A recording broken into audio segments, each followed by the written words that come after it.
Recently, Microsoft rolled out an optional update for Windows 11 versions 25H2 and 24H2, known as KB5079391.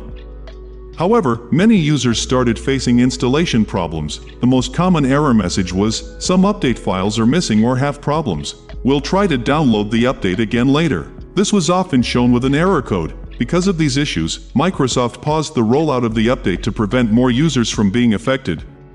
Now, Microsoft has released a new out-of-band update, also called an emergency update, named KB5086672. This update replaces the previous one and fixes the installation problems users were facing.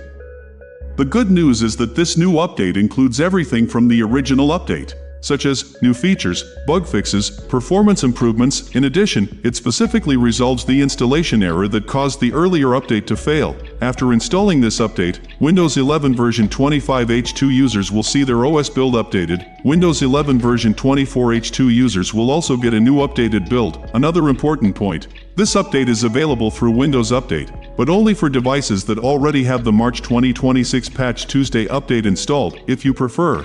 You can also manually download and install it from the Microsoft Update catalog. So overall, Microsoft has quickly responded with a fix, and this update should resolve the issues caused by the previous release. If you found this video helpful, please like the video and subscribe to the channel. I'll see you in the next video. Thanks for watching.